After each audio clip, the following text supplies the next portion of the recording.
এরা কি সেটা 14ই ফেব্রুয়ারি বুঝতে পারবে। বিহারের সংখ্যাটা আমি জানি, পরে বলে দেবো। পশ্চিমবঙ্গটা বলে দেবো 15ই ফেব্রুয়ারি, বলে দেবো। বিহারে তো ভোটার লিস্ট হয়েছে, অবৈধ অনুপ্রবেশকারী কত সে সংখ্যাটা জানি, আমি বলবো না, ঠিক সময়ে বলবো। অত তাড়াহুড়া করার কিছু নেই।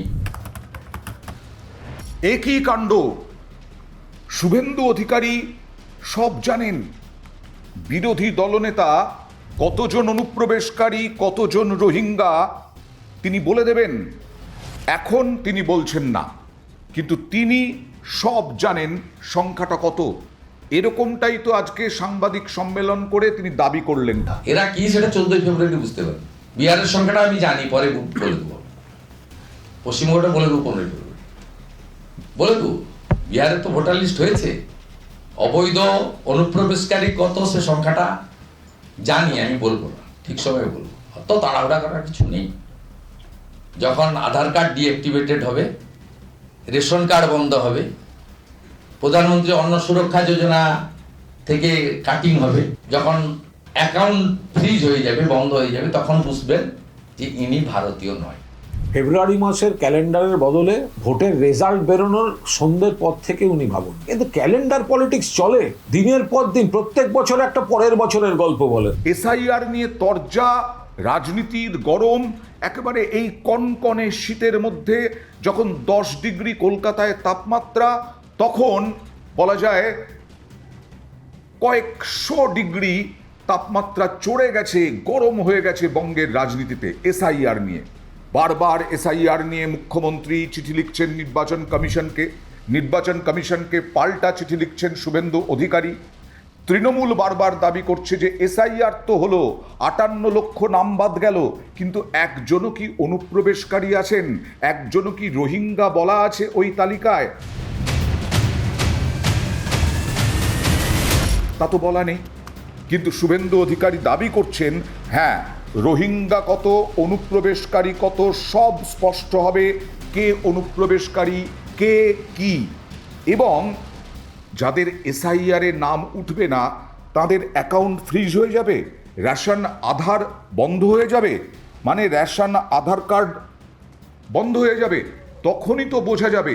শুভেন্দু অধিকারী দাবি করছেন, অর্থাৎ অনুপ্রবেশকারী রোহিঙ্গা বলে চিহ্নিতকরণ করা হবে এবং সেই চিহ্নিতকরণ এসআইআরের মাধ্যমে নির্বাচন কমিশন করবে এবং তারপরে যাদের যাদের অনুপ্রবেশকারী এবং রোহিঙ্গা বলে চিহ্নিত করা হয়েছে তাদের আধার কার্ড ব্লক হয়ে যাবে, ব্যাংক অ্যাকাউন্ট ফ্রিজ হয়ে যাবে, রেশন কার্ডও বন্ধ হয়ে যাবে। কিন্তু বিষয়টা হচ্ছে উত্তরপ্রদেশের ক্ষেত্রে প্রায় 2.5 কোটিরও বেশি নাম বাদ গেল, প্রায় 3 কোটির কাছাকাছি নাম বাদ গেল। আমাদের এখানকার থেকে প্রায় 4 গুণ বেশি এখনো পর্যন্ত।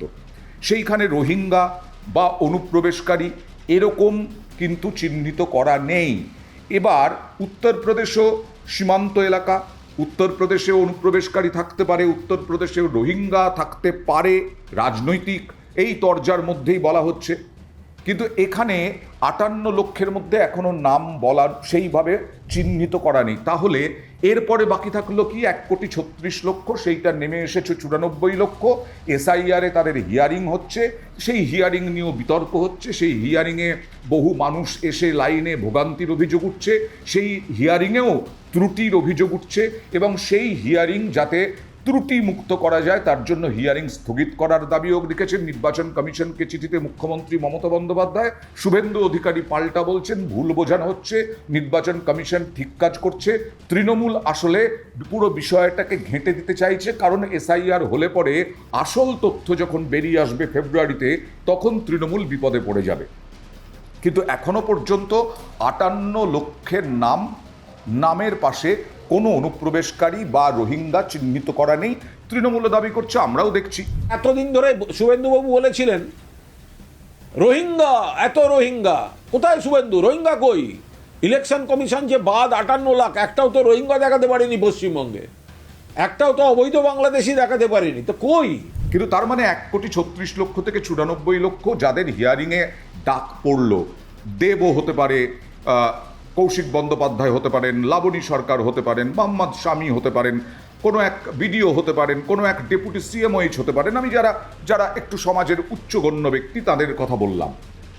তাহলে এবার দেখার এই 58 লক্ষ বাদ দিয়ে যে 94 লক্ষকে হিয়ারিংয়ে ডাকা হয়েছে, অনেকেই তো আবার হিয়ারিংয়ে জানোনি, দূর মশাই আবার কি যাব, একবার তো লাইন দিতেই হবে, ভোট যখন দেব ভোটের লাইনে দাঁড়াতে হবে, আবার হিয়ারিংয়ে এই কনকনে ঠান্ডার মধ্যে লাইনে গিয়ে দাঁড়াবো, তার থেকে বরং হিয়ারিংয়ে যাব না, এসআইআরে ভোটার তালিকায় নাম না উঠলে পরে কি হবে, এরকমটাও বলছেন অনেকে। তাহলে কি এসআইআরে যদি নাম না ওঠে, এসআইআরের পরে ভোটার তালিকায় যদি নাম না ওঠে, তাদের নাম বাদ হয়ে যাবে, ব্যাংক অ্যাকাউন্ট ফ্রিজ হয়ে যাবে, আধার কার্ড বন্ধ হয়ে যাবে, রেশন পাবেন না? এটাই তো একটা অন্যরকম আতঙ্ক ছড়াবে না সাধারণ মানুষের মধ্যে? কারণ এটা তো ভারতীয় নাগরিক কি নাগরিক নয় এটা প্রমাণ করার বিষয় নয়। আমার যদি ভোটার তালিকায় নাম না থাকে তাহলে কি আমি নাগরিক নই?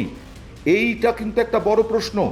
আজকে অনেকেরই ভোটার তালিকায় নাম নেই, অনেকেই নতুন করে ভোটার তালিকায় নাম তুলছেন, নতুন ভোটার বলছি না, যারা পুরনো ভোটার তাদের নাম ছিল না আবার নাম তুলবেন, এসআইআরের পরে আবার নাম তোলার সুযোগ রয়েছে, কিন্তু তা বলে কি তারা নাগরিকই থাকবেন না, অনাগরিক হয়ে যাবেন, নাগরিক হিসেবে গণ্যই হবেন না? তাহলে কি নাগরিক হিসেবে যে সুযোগ সুবিধে, ভারতীয় নাগরিক হওয়া সত্ত্বেও সেই সুযোগ সুবিধে থেকে তারা বঞ্চিত হবেন? এসআইআর কি তার জন্যই? সেটা তো এনআরসি বা সিএএ আমরা জানতাম, এইখানেই তৃণমূলের পাল্টা তোপ, তৃণমূলের পাল্টা আক্রমণ, এগুলো তো থাকবেই।